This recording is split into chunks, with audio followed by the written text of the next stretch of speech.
지난 시간 우리는 하나님이 노아와 그 아들들에게 복을 주시는 장면을 함께 살펴봤습니다. 방주에서 나온 노아가 여러분 가장 먼저 했었던 것이 무엇이었습니까? 제단을 쌓는 것이었습니다. 하나님의 마음을 헤아리면서 그는 번제를 드렸고, 이에 하나님은 응답을 하시면서 복을 약속하시죠. 그때 복의 약속과 함께 주셨던 것이 이 먹는 음식에 관한 말씀이었습니다. 채소와 함께 드디어 이 고기를 먹을 수 있게 된 것이죠. 그러나 고기는 먹되 한 가지 금하신 것이 있었습니다. 바로 핏째 먹지는 말아라 하는 것이었죠. 이는 생고기를 먹지 말라는 그러한 내용이 아니었습니다. 피는 생명이기 때문에 피는 반드시 피로 갚아야 한다라고 했습니다. 이는 원수에 대한 복수를 이야기하는 것이 아니라 하나님의 택한 백성의 생명을 구하기 위해서는 그 생명에 상응하는 피가 반드시 흘려져야 함을 암시하는 그러한 내용이었습니다. 그러니까 예수 그리스도의 보혈로만 죄사함을 받을 수 있다라고 하는 이 은혜의 교훈이 그 속에 숨겨져 있었던 것이죠. 이렇게 우리는 다시 한번 노아의 이야기 속에 숨겨진 예수 그리스도의 십자가 복음을 확인할 수 있었습니다. 그러면 오늘 본문 역시 어떠하겠습니까? 크게 다르지 않겠죠. 여러분, 우리가 성경을 볼 때에 조금 주의해야 할 것이 있습니다. 보통 우리는 성경을 볼 때에 하나님은 어떤 분이신가 하는 것에 초점을 두고서 보려고 하는 경향이 있습니다. 아주 좋은 모습입니다. 그러나 그렇게만 성경을 읽으시면 안 됩니다. 우리는 하나님이 어떤 분이신가 하는 것에 대해서도 관심을 가져야 하지만 한 걸음 좀 더 나아가서 그분과 우리의 관계가 어떠한가 하는 것에 대해서도 좀 관심을 가져야 합니다. 이는 매우 중요한 문제입니다. 여러분, 여전히 많은 분들이 관념적인 신앙에 머무는 이유가 무엇 때문입니까? 하나님과 우리의 어떤 이 관계에 별로 관심을 두지 않기 때문에 그렇습니다. 말씀을 읽거나 그냥 설교를 들을 때에 그냥 하나님은 어떤 분이신가? 하나님은 이런 분이시다. 그렇게 하나님을 마치 하나의 어떤 이 지식으로 습득을 하려고 하는 것이죠. 그러니까 자꾸 하나님을 생각할 때에 그분이 우리와 동행하시는 분으로 인식이 되기보다는 저 멀리 그냥 타자로 계시는 그러한 분으로 여기게 되는 것입니다. 그래서 힘이 들 때마다 뭐라고 기도합니까? 하나님, 어디에 계십니까? 왜 저를 이렇게 외롭고 고독하게 홀로 내버려 두십니까? 그렇게 이야기하는 것입니다. 너무 힘이 들면 그런 고백이 나올 수 있죠. 그러나 하나님은 저 멀리 계시며 그냥 우리를 지켜보시는 분이십니까? 그렇지 않습니다. 그분은 우리의 인생에 찾아오셔서 함께 하시며 선하게 인도해 주시는 분이십니다. 다시 말해서 우리와 관계를 맺고 그 관계 속에서 일을 하시는 분이시다라고 하는 것이죠.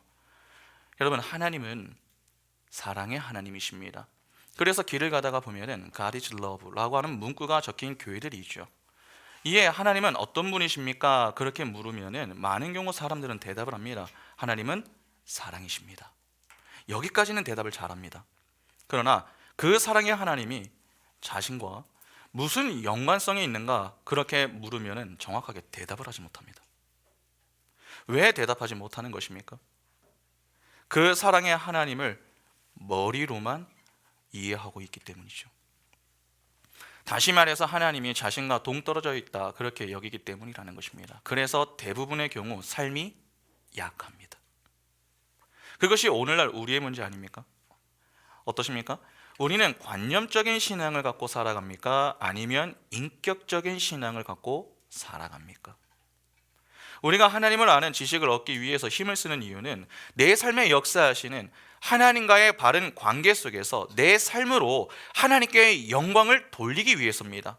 그러니까 하나님이 어떤 분이신가 하는 것에만 관심을 둘 것이 아니라 한 걸음 좀 더 나아가서 그 하나님이 나와 이 무슨 관계인가 하는 것에도 관심을 두고 잘 확인할 수 있어야 하는 것이죠. 그러면 제가 질문을 하나 드려보겠습니다. 여러분, 하나님은 우리와 어떤 관계입니까? 이 질문에 대한 적절한 대답은 언약을 생각하시면 됩니다. 언약의 핵심이 무엇입니까? 내가 너의 하나님이 되고 너는 내 백성이 되리라 하는 것입니다. 이는 하나님이 남의 하나님이 아니라 내 하나님이 되신다는 것이죠. 그러면 언약의 핵심이 그러하다면은 적어도 언약 이전, 다시 말해서 하나님이 나의 하나님이 되기 전까지는 하나님을 어떻게 생각하게 되는 것입니까? 너의 하나님으로 생각하게 되는 것이죠. 하나님과 인격적인 관계를 맺지 못한 자들의 특징이 바로 이렇습니다. 그러나 하나님과 인격적인 관계를 맺기 시작하면은 그 하나님은 더 이상 너의 하나님이 아니라 나의 하나님이 됩니다. 하나님은 우리의 입술을 통해서 바로 그 고백을 듣고 싶으신 것이죠. 하나님 당신은 나의 하나님이십니다. 내가 나의 하나님 여호와로 인하여 기뻐합니다. 내가 하나님을 영화롭게 해드리기를 소원합니다. 그 고백을 듣고 마시는 것이죠. 여러분, 사랑하는 사람이 있습니다. 연애를 하다가 보면 사랑하는 사람이 생기지 않습니까? 그러면 그 대상에게 어떻게 고백을 합니까? 나에게 당신이 전부야. 나는 당신만 있으면 돼. 속으로 좀 이제 오글거리시더라도 한번 들어보십시오. 나는 당신이 내 아내여서, 내 남편이어서 너무 감사해. 그렇게 상대와의 어떤 관계 속에서 자신의 마음과 진심을 전하는 것이죠.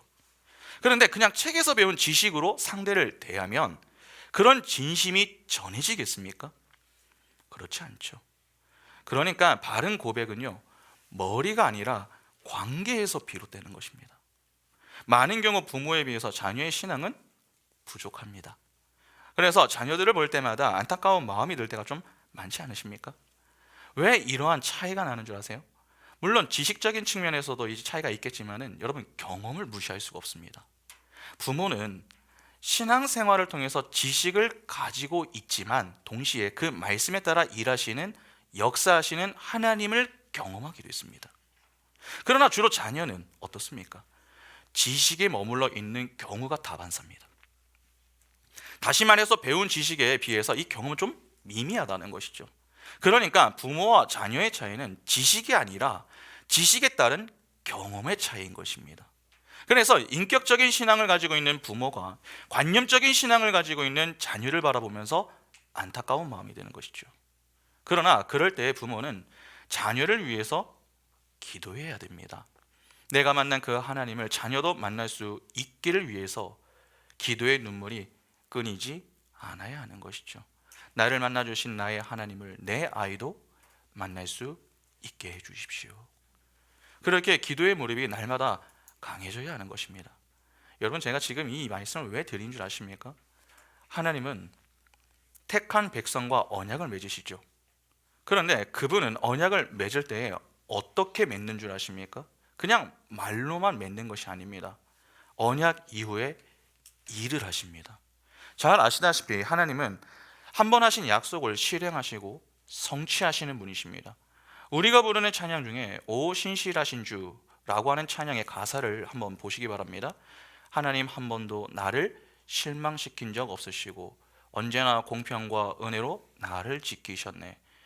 2절이죠. 지나온 모든 세월들 돌아보아도 그 어느 것 하나 주의 손길 안 미친 것 전혀 없네. 오 신실하신 주, 오 신실하신 주, 내 너를 떠나지도 않으리라, 내 너를 버리지도 않으리라. 약속하셨던 주님, 그 약속을 지키사 이후로도 영원토록 나를 지키시리라 확신하네. 하나님은 단 한 번도 우리를 실망시킨 적이 없습니다. 그런 하나님을 알게 되면은 자연스럽게 믿음이 여러분 어떻게 되겠습니까? 하나님을 향한 믿음의 확신을 갖게 됩니다. 그래서 찬양 마지막에 뭐라고 고백합니까? 나를 지키시리라 확신하네.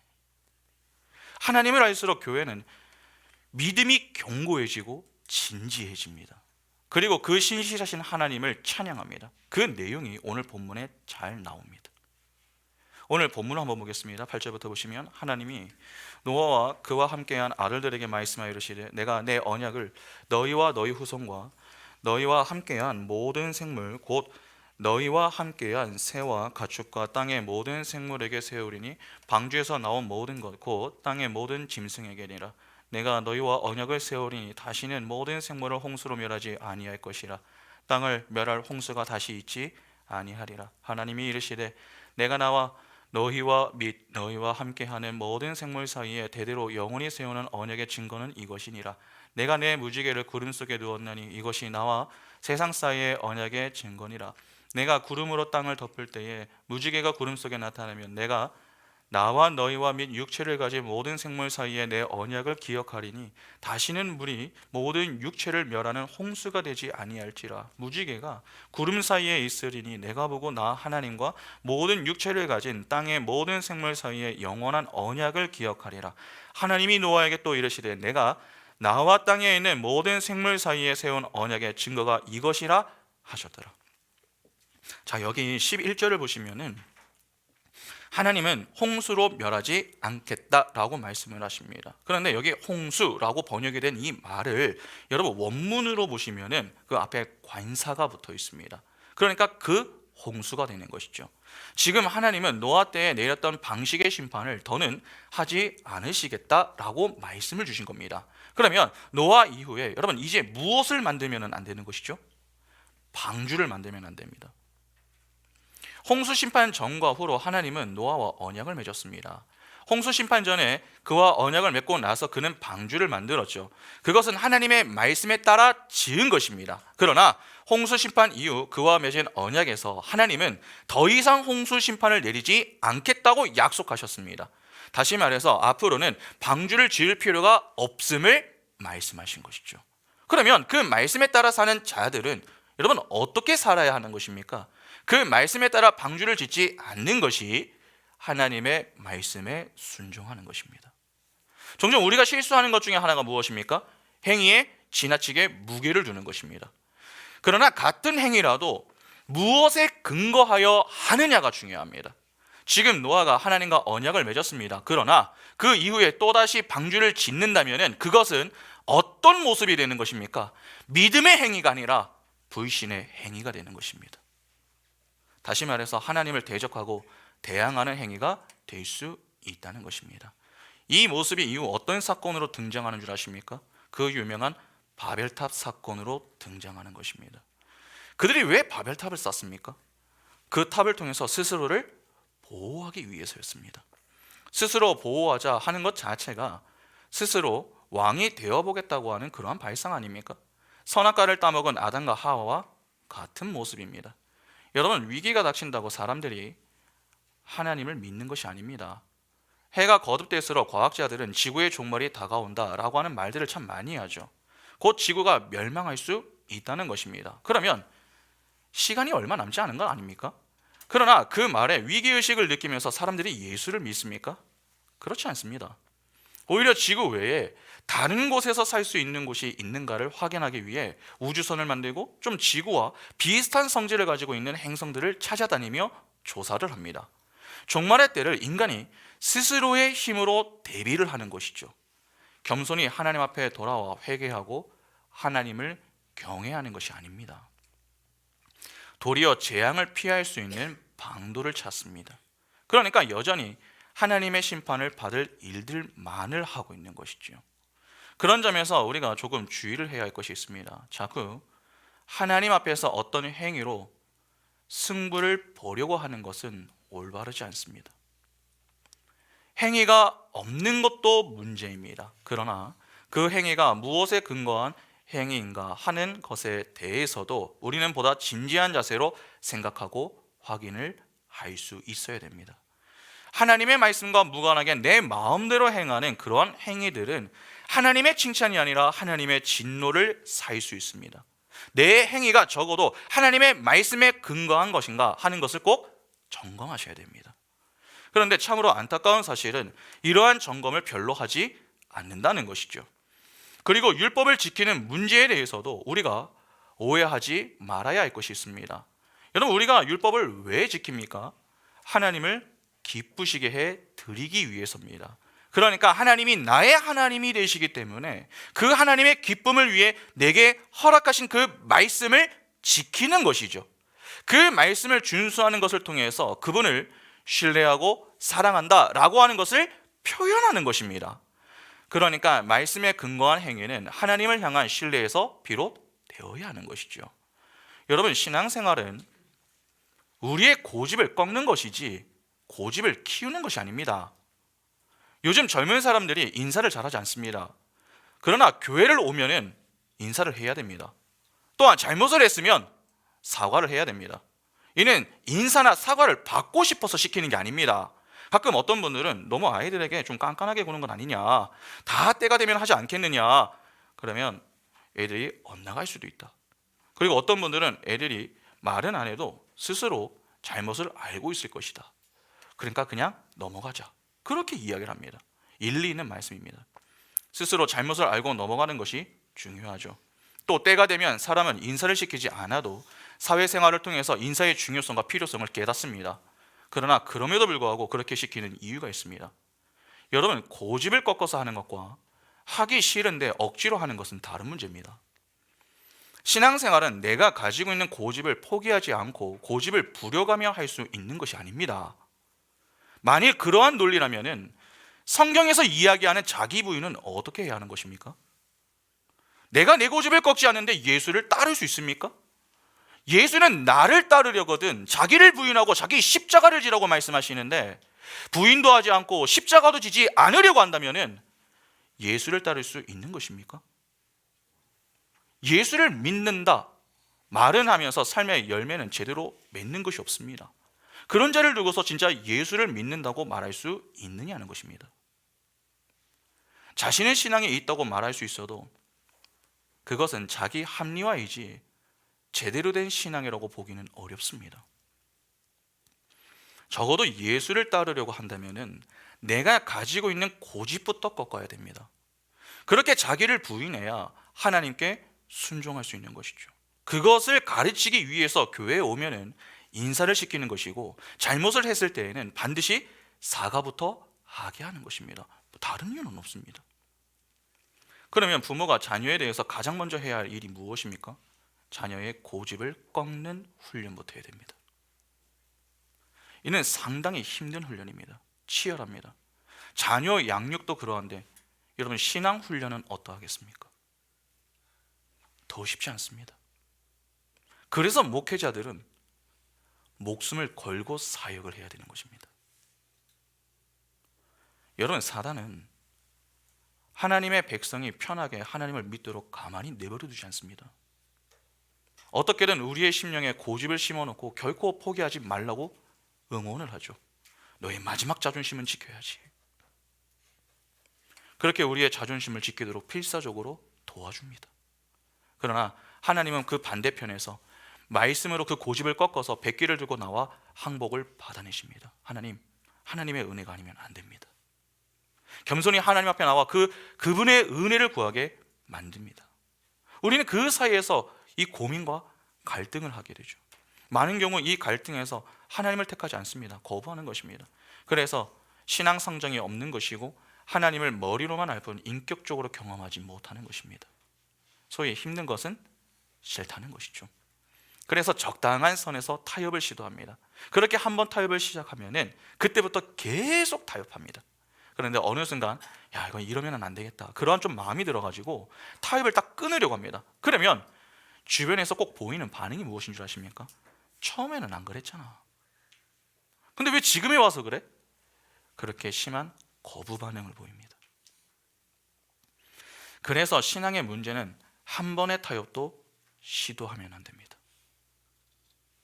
내 고집을 꺾어야 합니다. 내 고집 때문에 남이 힘들어한다면 그 고집을 꺾고 남을 살려야 하는 자들이 바로 교회인 우리입니다. 그러나 자꾸 우리는 그 반대로 생각을 하려고 하죠. 내가 저 사람보다 더 독하게 고집을 부려서 나를 포기하게 만들어 자신을 인정받게 만들려고 합니다. 자신을. 그러면 그런 자들은 문제가 생겨도 어떻게 이야기하겠습니까? 내가 아니라 제가 문제가 있는 거예요. 남에게 문제가 있다고 자꾸 이야기를 합니다. 그러나 남이 아니라 내게 문제가 있는 것입니다. 그러니까 하나님 앞에서 고집을 꺾지 않는 이상 우리는 남을 섬기면 섬길수록 그 섬김을 받는 자는 더 상처를 받습니다. 그래서 항상 남을 섬기기 이전에 내 신앙부터 확인을 해야 됩니다. 하나님이 홍수 심판을 하지 않으시겠다, 그렇게 말씀하셨다면 그 말씀 앞에 알겠습니다. 주님, 제가 주님을 의지하고 신뢰함으로 방주를 이지는 짓지 않겠습니다. 그렇게 고백할 수 있는 것이 언약 백성의 모습인 것입니다. 여러분, 성경은 우리에게 이 땅에서 어떤 대단한 것을 성취하고 오라고 말씀하지 않습니다. 복음을 가지고 많은 이들에게 전하며 사람들을 이 교회에 좀 많이 데리고 와라. 교회가 양적 성장을 할 수 있도록 헌금을 많이 해라. 교회에 사람들을 많이 섬겨서 영적인 도움을 주어라. 그러한 것들을 하라고 말하지 않습니다.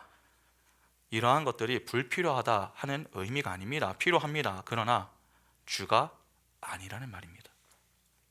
성경이 교훈하는 것은 딱 하나입니다. 너나 잘해라 하는 것입니다.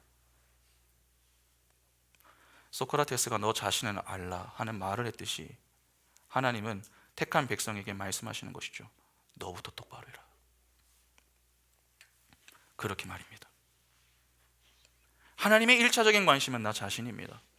하나님과의 관계는 여러분 1대1의 관계입니다. 그러니까 내가 먼저 하나님 앞에서 바로 서는 것이 중요한 것입니다. 하나님과의 관계 속에서 내가 언약 백성으로 바로 서는 것이 우선되어야 한다는 것입니다. 하나님은 남들에게 말씀하시는 것이 아니라 바로 나에게 말씀하시는 겁니다. 그런 점에서 주일에 선포되는 말씀 역시 우리는 남에게 자꾸 적용하려고 하는 시도를 멈춰야 됩니다.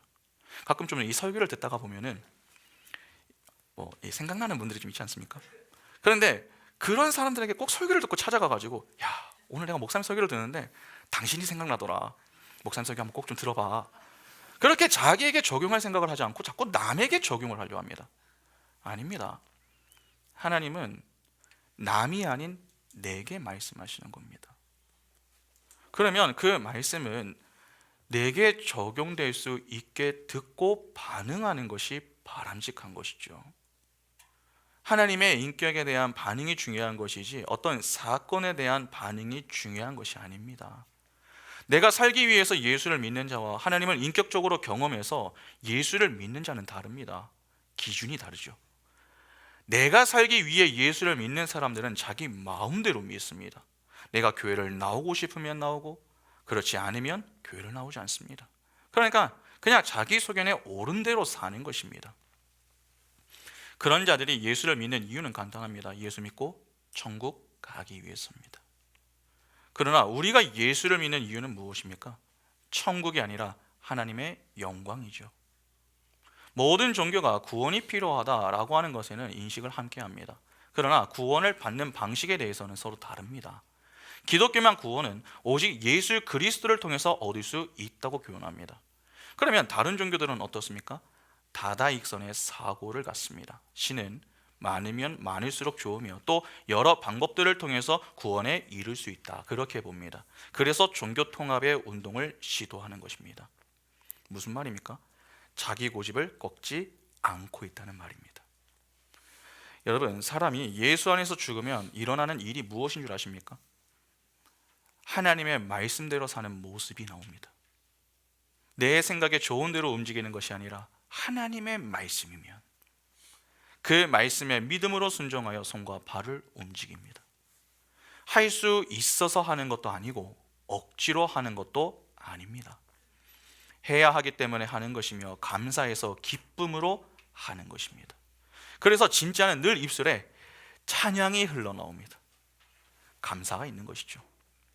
그렇게 예수 안에서 거듭난 자들이 참된 믿음을 가지고 모여서 신앙생활을 할 때에 그 신앙 공동체는 기쁨이 가득하고 감사가 넘쳐나며 찬양이 충만한 것입니다. 모두가 각자 자기에게 주어진 자리에서 최선을 다합니다. 그 속에서 말씀에 순종하기 위해서 하나님을 사랑하고 이웃을 사랑합니다. 소위 섬김과 헌신의 모습이 나오는 것입니다. 나를 희생하여서 남을 세워주는 모습이 있습니다. 그렇게 사는 곳이 어디입니까? 천국이죠. 그런 천국을 이 땅에서 우리가 이 자리에 함께 모일 때마다 맛볼 수 있어야 하는 것입니다. 그런데 같이 모였는데 서로 섬김만 받으려고 한다면, 그냥 서로 인정만 받으려고 한다면 그곳에 어떻게 기쁨과 감사가 넘쳐날 수 있으며 기도와 찬양이 풍성할 수 있겠습니까? 섬기기는 하는데 마음은 자꾸 불편하고 입술에는 불평이 가득할 가능성이 매우 높죠. 여러분, 하나님은 인격적인 분이십니다.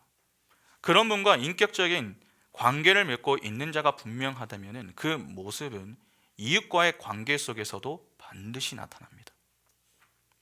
그런데 이웃에게 관심이 없다. 이웃에 대한 배려가 없다. 문제가 있는 것입니다.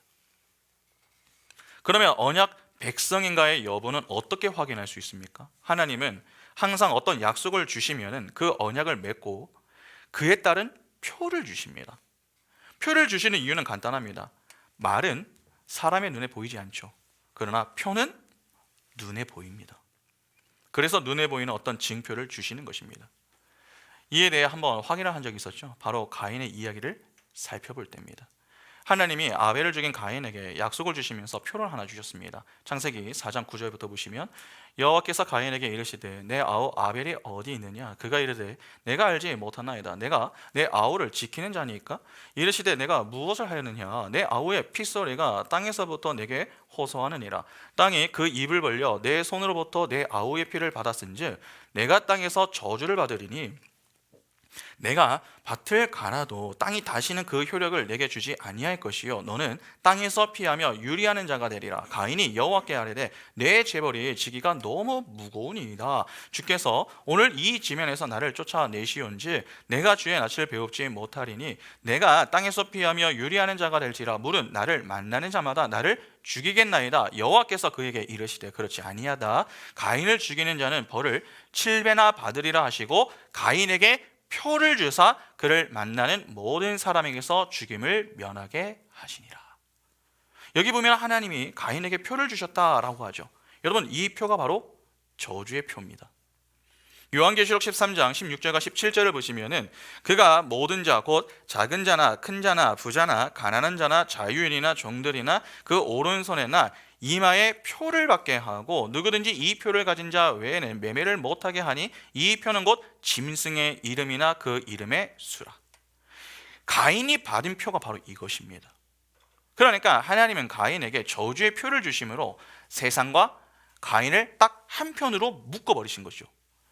하나님이 아담과 하와에게 원시복음을 주실 때 하신 말씀이 무엇이었습니까? 여자와 뱀을 서로 원수되게 할 것이고 그 후손도 서로 원수가 되게 만들 것이다 하는 것이었습니다. 그러면 그러한 이해를 가지고서 본다면은 하나님은 지금 이 가인에게 왜 저주의 표를 주신 겁니까? 뱀의 라인에 서서 한 팀으로 만들기 위해서 주신 겁니다. 그러니까 같은 편이 되었기 때문에 이제는 더 서로 죽일 필요가 없어진 거죠. 그러면 여자의 후손은 어떻습니까? 하나님은 여인의 후손에서 있는 택한 백성과 언약을 맺습니다. 그러면 가인의 후손과는 구별되는 이 어떤 표가 필요한 것 아닙니까? 하나님이 자기 백성들에게 주시는 표는 따로 있습니다. 요한계시록 14장 1절 보시면 또 내가 보니 보라 어린 양이 시온산에 섰고 그와 함께 14만 4천이 서 있는데 그들의 이마에는 어린 양의 이름과 그 아버지의 이름을 쓴 것이 있더라. 여러분, 성도가 받는 표가 뭡니까? 어린 양의 이름이 적힌 표, 즉 예수라고 하는 표입니다. 그 내용이 오늘 본문에서는 무지개로 등장을 하는 것이죠. 오늘 본문에 등장하는 무지개라고 하는 이 히브리어 단어인 케세트는 활이라고 하는 뜻을 가지고 있습니다. 활. 여러분, 활 모양 아시죠? 활 모양. 그런데 그 활이 여러분 하늘을 겨누고 있습니다. 하나님은 홍수 심판 후에도 인간의 죄가 여전히 악하기 때문에 홍수로 그들을 다시 멸하지 않겠다라고 약속을 하셨습니다. 인간은 여전히 악하니까요, 본래부터. 그러면서 무지개를 주신 겁니다. 그러면 여러분 이 그림을 잘 보시기 바랍니다. 활이 하늘을 겨누고 있는 모습이라면은 활을 당기면 누가 활을 맞는 겁니까? 하나님이 맞는 겁니다. 다시 말해서 하나님이 친히 그 화살을 맞으시고 자기 백성을 살려 주시겠다라고 하는 의미가 그 속에 담겨 있는 것입니다. 하나님이 무지개를 보여주셨는데 그 활이 스스로를 향한다면은 이는 하나님이 스스로를 자해하는 그러한 모습이 되는 것이죠. 이는 예수의 십자가를 통해서만 하늘과 땅이 하나로 연결될 수 있음을 무지개로 보여주시는 것입니다. 여러분, 무지개는 구름과 빛의 합작품입니다. 하나님은 그 무지개를 구름 속에 두셨다고 했습니다. 그 내용이 13절이죠. 성경에서 구름은 하나님의 영광의 현현을 나타내는 것입니다. 하나님은 거룩한 분이시기 때문에 죄를 그냥 넘어가실 수가 없습니다. 그래서 죄인들에게는 무섭고 두려운 분으로 보일 수밖에 없습니다. 그러나 출애굽때를 좀 생각을 해보면 하나님은 이스라엘을 위해서 구름 기둥과 불 기둥으로 그들을 보호하셨죠. 그 구름 기둥은 항상 불 기둥을 품고 있었습니다. 그 구름과 빛의 합작품으로 만들어지는 것이 무지개입니다. 그래서 구름 사이로 무지개가 뜨는 것이죠. 성경에서 무지개는 몇 번 등장하지 않는 단어입니다. 에스겔 1장 28절에 그 사방 광채의 모양은 비 오는 날 구름에 있는 무지개 같으니 이는 여호와의 영광의 형상의 모양이라 내가 보고 엎드려 말씀하시는 이의 음성을 들으니라. 요한계시록 4장 3절에 앉으신 이의 모양이 벽옥과 홍보석 같고 또 무지개가 있어 보좌에 들렸는데 그 모양이 녹보석 같더라. 요한계시록 10장 1절에 내가 또 보니 힘센 다른 천사가 구름을 입고 하늘에서 내려오는데 그 머리 위에 무지개가 있고 그 얼굴은 해 같고 그 발은 불기둥 같으며. 여러분, 에스겔 1장하고 요한계시록 10장을 보면은 무지개와 함께 하는 것이 있습니다. 무엇입니까? 구름입니다. 무지개가 등장할 때에 구름이 함께 나오는 것은 이유가 있습니다. 지금 하나님이 무지개로 언약을 하시는 때가 언제입니까? 홍수 심판 이후입니다. 무지개는 구름과 빛의 합작품이라고 했죠. 구름 속에는 무엇이 있습니까? 물이 있습니다. 물은 주로 하나님의 저주와 심판을 상징한다고 말씀드렸죠. 사실 모든 자들이 구름을 형성하는 그 물에 의해서 맞아 죽어야 할 자들이었습니다. 그러니까 물로 형성되는 구름과 빛의 합작품인 이 무지개는 심판의 의미가 강한 것입니다. 그러나 무지개를 구름 속에 두셨습니다. 구름은 하나님의 현현과 보호를 가리킨다고 했습니다. 그러면 무지개가 구름 속에 있으면 하나님의 심판 중에 누군가는 보호를 받는다는 말 아닙니까? 그러니까 무지개와 구름은 심판과 보호를 각각 나타내는 것이며, 하나님은 노아에게 심판의 하나님이 택한 무리를 어떻게 구원하실 것인가 하는 것을 교훈해 주시는 것입니다. 여러분, 무지개는 하나님이 자기 백성에게 언약의 표징으로 주신 겁니다. 또한 하나님이 두시고 하나님이 보시는 것이죠. 하나님이 이 악한 세상을 보실 때에 노아의 때와 같이 저주와 심판으로 다 쓸어버리셔야 하지만, 하나님이 세우신 그 무지개의 언약을 통해서 저주와 심판의 물을 거두시고 소수의 무리를 건져내시겠다는 것입니다. 그래서 하나님께서 노아에게 무지개를 언약의 증표로 주시면서 뭐라고 말씀하십니까? 구름 속에서 나오는 무지개를 보면서 다시는 물로 심판하지 않겠다라고 말씀을 하십니다. 그러면 무지개는 지금 무슨 역할을 하는 겁니까? 하나님 백성들의 죄와 허물을 이 하나님의 눈으로부터 가려주는 역할을 하는 것이죠. 무지개는 심판의 의미를 지니고 있습니다. 그런데 그 활이 하나님을 향해 있습니다. 이는 하나님이 활을 대신 맞아주시는 모습입니다. 그러면 이를 좀 종합하면은 무슨 내용이 되는 것입니까? 하나님이 그분의 희생으로 이 언약을 성취해 내신다라고 하는 말이 됩니다. 이를 달리 말하면은 하나님이 그분의 희생으로 택한 백성을 심판해서 건져내시겠다는 것입니다. 자기 백성을 죄에서 구원하시는 분이 누굽니까? 자기 목숨을 바쳐서 택한 백성을 건져내시는 분이 누굽니까? 예수 그리스도입니다. 그러면 그 무지개의 정체는 무엇이 되겠습니까? 예수 그리스도가 되는 것입니다. 이를 잘 이해하셔야 됩니다. 하나님은 본래 우리를 이 땅의 것들과 함께 멸망시키셔야 됩니다. 그러나 물에 다 맞아 죽으면 안 되기 때문에 하나님은 어떤 방법을 통해서 이 소수의 무리를 건져내셔야 합니다. 그 방법으로 사용하신 것이 그분의 독생자인 예수 그리스도를 내어주시는 것이었습니다. 그래서 그 예수가 택한 백성을 끌어안고서 대신 하나님의 저주에 물에 맞아 죽는 것이죠. 그것이 노아의 때에는 홍수 심판으로 등장을 하는 것이고, 신약에서는 십자가의 사건으로 나타나는 것입니다. 무지개는 활 모양이 하나님 쪽으로 향해 있으며, 이는 곧 하나님 스스로를 자해하는 그림이라고 말씀을 드렸습니다. 그러니까 하나님이 무지개를 그 구름 속에 두신 것은 그 진노의 하나님이 내리시는 심판 중에 오직 예수의 품에 안긴 자, 즉 덮음의 은혜를 입은 자들만이 보호받게 될 것임을 보여주는 내용이 되는 것입니다. 그러면 언약 백성이 할 일은 무엇입니까?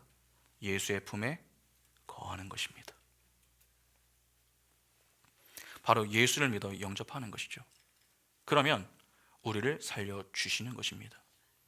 그러니까 우리는 무지개의 언약을 통해서도 예수의 십자가 사건을 엿볼 수 있는 것입니다.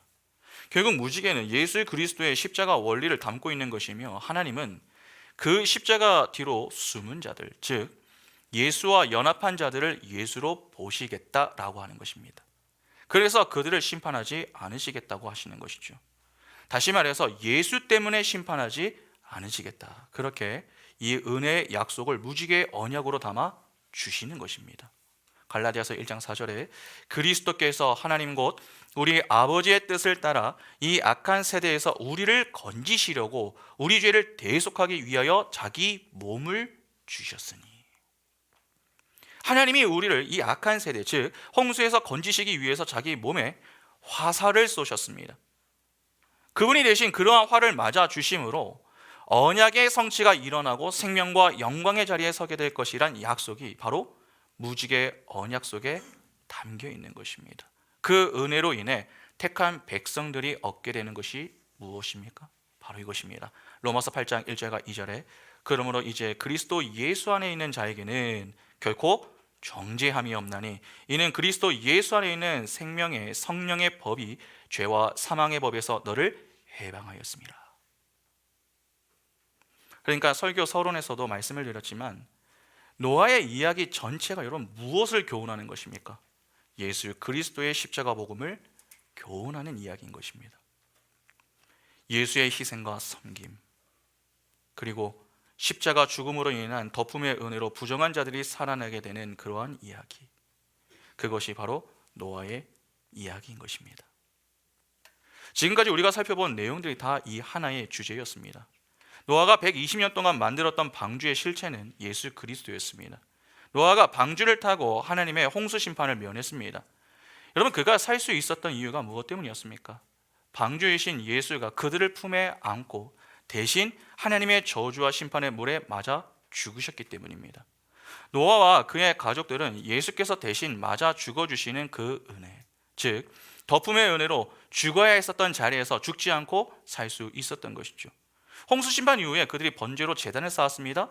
부정한 짐승과 부정한 새가 아니라 정한 짐승과 정한 새로 제물을 바쳤습니다.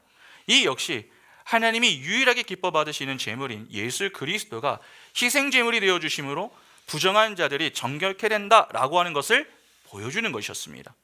예수께서 희생 제물로 바쳐진 사건이 바로 십자가 사건 아닙니까?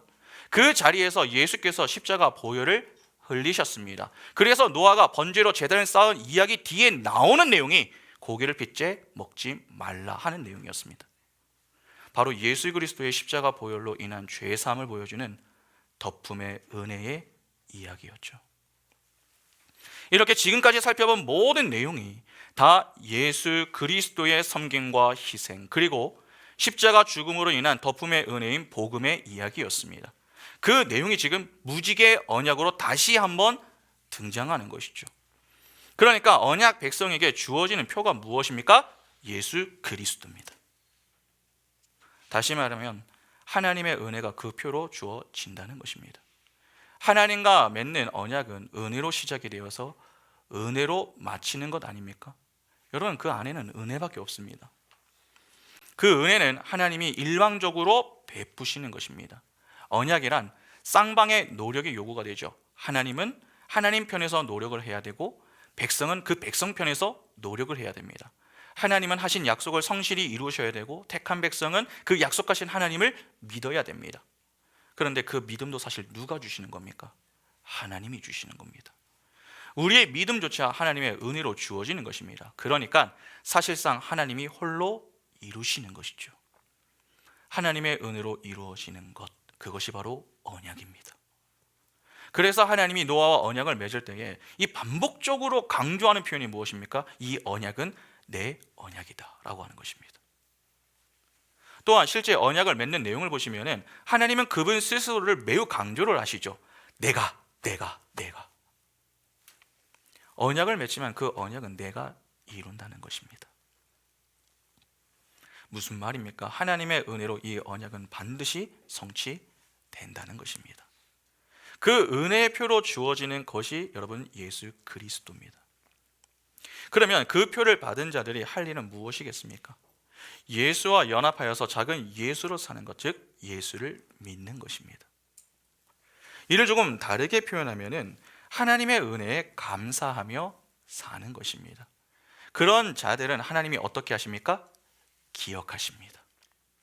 15절을 다시 한번 보시기 바랍니다. 내가 나와 너희와 및 육체를 가진 모든 생물 사이에 내 언약을 기억하리니 다시는 물이 모든 육체를 면하는 홍수가 되지 아니할지라. 본절을 보면 하나님은 내 언약을 기억한다 그렇게 말씀하시죠. 언약을 기억하신다라고 하는 말은 곧 그 언약 속에 있는 자기 백성을 기억하신다라고 하는 말 아닙니까? 이 내용이 그대로 나왔던 장면 어디였습니까? 창세기 8장 1절에 하나님이 노아와 그와 함께 방주에 있는 모든 들 짐승과 가축을 기억하사 하나님이 바람을 땅 위에 불게 하심에 물이 줄어들었고. 노아가 방주 속에 있을 때입니다. 방주는 누구를 상징합니까? 예수 그리스도를 상징합니다. 노아는 하나님의 약속을 듣고 언약을 맺은 이후에 방주를 만들었습니다. 그러면 노아는 어떤 상태입니까? 예수와 연합한 작은 예수로 살아가는 상태입니다. 바로 이러한 자를 기억하신다는 것입니다. 그러니까 지금 같은 내용이 반복되며 하나님이 언약 백성을 어떻게 대하시는가 하는 것을 보여주는 것입니다. 여러분, 하나님은 자기 백성을 결단코 가만히 내버려 두지 않으십니다. 하나님과의 인격적인 관계 속으로 끌고 오시면서 교제를 하십니다. 그 자리로 초청을 하시는 것이죠. 소위 부르신다는 겁니다. 여러분 잘 보시기 바랍니다. 하나님이 홍수 심판 전에 노아에게 약속하시고 언약을 맺었습니다. 그래서 그가 방주를 만들었죠. 그런데 이후에 하나님이 그에게 하시는 말씀이 무엇이었습니까? 창세기 7장 1절 보시면 여호와께서 노아에게 이르시되 너와 내 온 집은 방주로 들어가라. 이 세대에서 내가 내 앞에 의로움을 내가 보았음이니라. 여러분 여기 개역개정은요 들어가라 그렇게 이 명령으로 좀 번역을 했습니다만 원문으로 보면은 이는 들어가라가 아니라 들어오라고 번역을 하는 것이 더 적절합니다. 그러니까 들어가라고 말씀을 하신 것이 아니라 방주로 들어오라고 말씀을 하신 겁니다. 들어가라와 들어오라는 다르죠. 지금 하나님은 들어가라고 말씀하신 게 아니라 들어오라고 명하신 겁니다. 들어오라는 것은 하나님이 그 방주에서 그와 함께 하신다고 하는 약속이 포함이 되어 있는 것입니다. 다시 말해서 하나님이 직접 그 방주가 되어서 그들을 품에 품어 대신 저주의 물에 맞아 주겠다라고 하는 내용이 된다는 것입니다. 오늘 본문의 무지개를 보여주시는 것과 같은 그림입니다. 1절에 나오는 들어오라는 하나님의 명령과 공고는 여러분 자주 나옵니다. 주님도 사용을 하시죠. 마태복음 11장 28절에 수고하고 무거운 짐진 자들아 다 내게로 오라 내가 너희를 쉬게 하리니. 그리고 이사야 1장 18절도 볼까요? 여호와께서 말씀하시되 오라 우리가 서로 변론하자. 너희의 죄가 주홍 같을지라도 눈과 같이 희어질 것이요 진홍같이 붉을지라도 양털같이 희게 하리라. 여러분 이렇게 하나님은 우리를 초청하십니다. 그런데 그 초청에 반응하는 자들은 극히 제한이 되어 있습니다. 하나님의 택한 백성들밖에는 없습니다. 하나님의 표를 받은 자들만이 이 초청에 응할 수 있다는 것입니다. 이 말은 예수의 표를 받지 않은 자들은 하나님의 초청에 응하지 않는다라고 하는 말이 됩니다. 다시 말해서 덮음의 은혜를 거부한다는 것입니다. 같은 부름을 입어도 같은 은혜를 받아도 이에 대한 반응은 다 다르다는 것입니다. 이를 이후에 노아의 만취 사건 당시에 세 자녀 가운데 덮어주는 자와 그렇지 않은 자로 구분하여 보여주는 것입니다. 그러면 하나님의 초청을 받아서 예수의 덮음의 은혜 속에 거하는 자들은 어떻게 살아야 합니까? 예수의 표를 입은 자들은 어떻게 사느냐 하는 것입니다. 여러분 예수의 표를 입은 자들은 하나님의 말씀에 따른 순종의 행위가 반드시 동반됩니다. 노아를 생각해 보시기 바랍니다. 하나님이 노아에게 은혜를 부어주셨습니다. 그런데 은혜를 부어주셨다고 해서 노아를 곧바로 방주에 밀어 넣으셨습니까? 그렇지 않죠. 하나님의 은혜가 부어지니까 노아에게서 나온 것은 무엇이었습니까? 순종이었습니다. 그를 의인으로 삼으시며 방주를 만들어라 그렇게 말씀을 주시자 그가 손발을 움직여서 방주를 만들었습니다. 사실 하나님이 그를 위해서 방주를 만들어 주실 수도 있었습니다. 노아가 120년 동안 만든 것에 비해서 여러분 모든 면에서 시간도 단축이 되고 더 완벽한 방주를 만들어 주실 수도 있는 것이죠. 그러나 하나님은 노아에게 방주를 만들라고 지시하셨습니다. 왜 그렇게 하신 겁니까? 노아를 위해서 그렇게 하신 겁니다. 노아가 방주를 120년 동안 지었습니다. 그러면 방주를 만드는 그 기간 동안 여러분 노아는요 늘 기쁨과 감사가 가득했을까요? 늘 나는 하나님의 사람이니까, 나는 하나님의 백성이니까 그렇게 찬양하며 방주를 지었겠느냐 하는 것입니다. 그렇지 않습니다. 우리의 신앙생활을 한번 잘 생각해 보시기 바랍니다. 정말 내가 하나님의 자녀로 사는 것이 행복하십니까? 늘 기쁨과 행복만 가득하십니까? 세상 속에서 믿음을 지키며 하나님의 말씀에 순종하는 삶이 행복하고 즐겁기만 하십니까? 그렇지 않으시죠?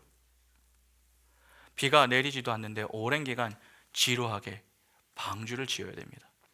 때로는 귀찮기도 하고 좀 미루고 싶은 마음이 들기도 하고 또 때로는 내가 왜 이렇게까지 살아야 하나? 언제까지 이렇게 살아야 하나?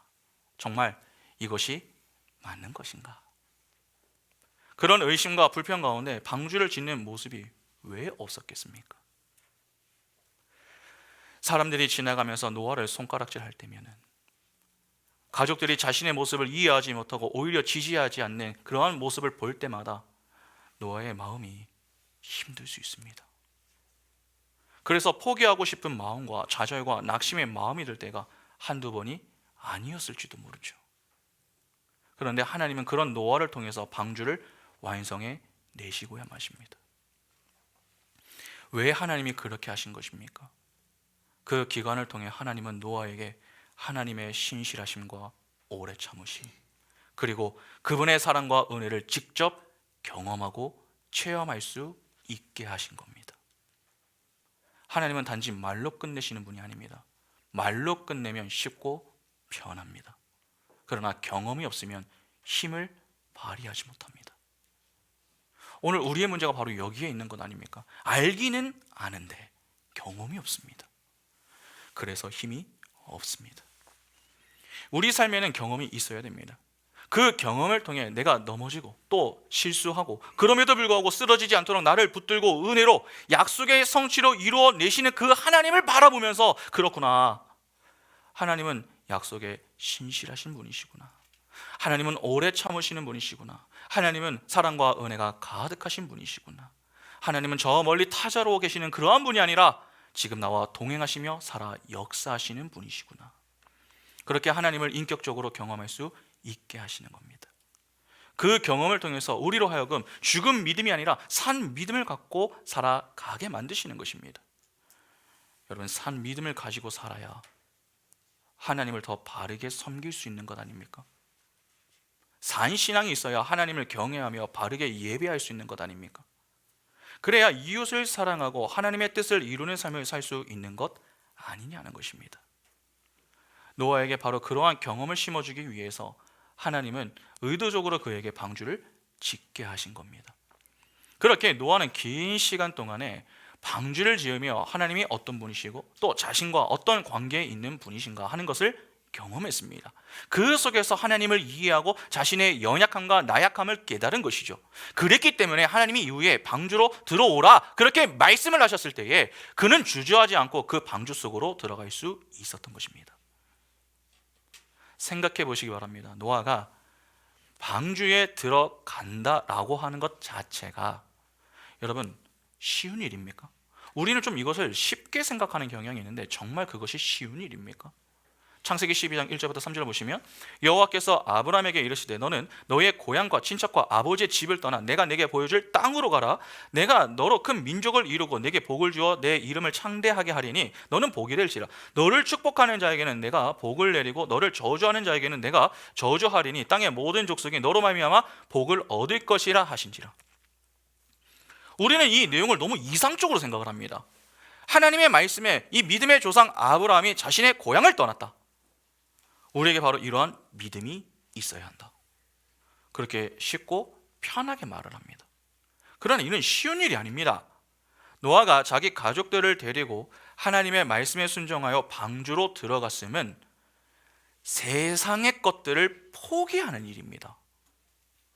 그동안 자신이 살던 집도 포기하는 것이었고, 집에 있던 가구들과 그 외에 그에게 추억이 될 만한 모든 것들을 다 버려두고 방주에 들어간 것입니다.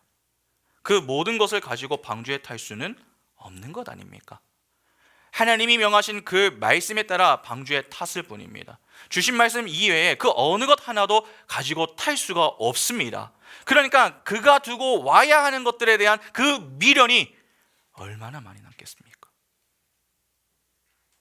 우리가 진정 방주에 들어와 있는 자, 즉 예수와 연합한 자가 맞다면은 우리는 우리 자신의 행복과 만족을 위해서 이 세상에 쌓아두었던 세상의 것들을 내려놓는 행위가 반드시 우리에게서 나와야 됩니다. 다시 말해서 세상의 힘을 내려놓을 수 있어야 한다는 것입니다. 예수의 표를 받은 자들이 자꾸 옛사람의 습성에 따라 살면 안 됩니다. 세상의 것들을 탐하여 세상의 힘을 추구하던 방식대로 여전히 세상 힘을 추구하고 또 그렇게 살기를 원한다면 그 미련이 강하게 남아 있을수록 하나님이 우리를 이끌어 가시려고 하시는 그 방식에 불만이 생길 수밖에 없습니다. 아닙니다. 여러분, 관심이 변해야 됩니다. 세상의 것들을 내려놓고 우리의 시선은 의로움과 경건함 그리고 거룩함으로 향해야 합니다.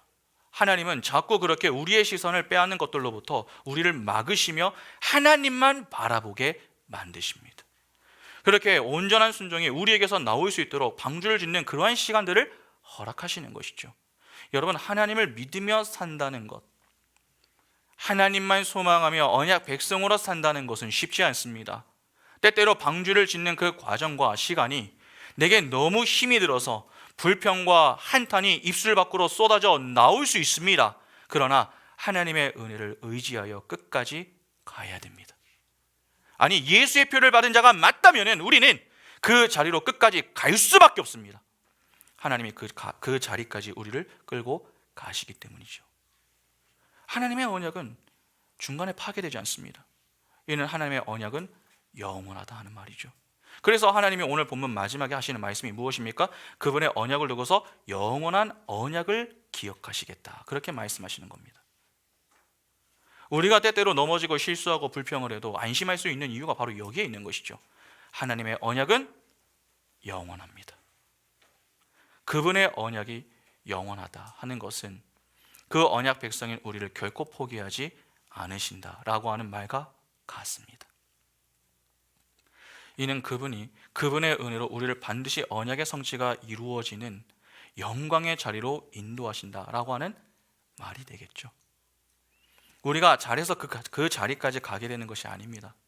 태초부터 구원하기로 작정한 자기 백성을 한 사람도 놓치지 않으시고 끝까지 영광의 자리에 서게 만드시는 그분의 열심과 열정 때문에, 그분의 은혜와 사랑 때문에 우리가 그 자리에 서게 되는 것입니다. 여러분, 무지개는 하나님 자신을 자해하는 모습입니다. 그러나 하나님은 스스로를 자해하거나 이 저주를 하실 수 없는 분이시죠.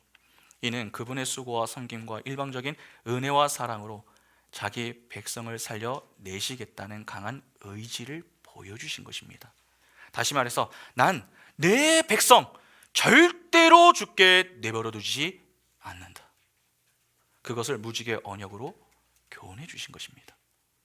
우리는 그 무지개 언약을 통해서 예수 그리스도의 십자가 은혜를 바라볼 수 있어야 합니다. 우리를 위해 언약의 증거까지 마련하여서 하나님의 은혜와 사랑을 교훈해 주시고 우리와 인격적인 교제와 관계를 점점 발전시켜 나가기를 원하시는 그 하나님이 오늘도 우리를 초청하고 계십니다. 그 초청에 어떻게 반응하시겠습니까? 자꾸 여러분 머리로 하나님을 믿으려고 하지 마시기 바랍니다. 하나님을 이론적으로 믿지 마시기 바랍니다. 우리는 관념적인 신앙을 갖고 사는 자들이 아니라 인격적인 신앙을 갖고 살아야 할 자들입니다. 하나님이 우리를 인격적으로 대하시는데 왜 우리는 그분을 관념적으로 대합니까? 혹시 하나님을 잘 모르기 때문은 아닙니까? 믿음의 눈을 열고 우리와 인격적인 교제를 나누기 위해서 말씀과 기도의 자리로 초청하시는 하나님, 그리하여 참된 생명과 영광을 누리게 하시는 그 하나님만 바라보시기 바랍니다.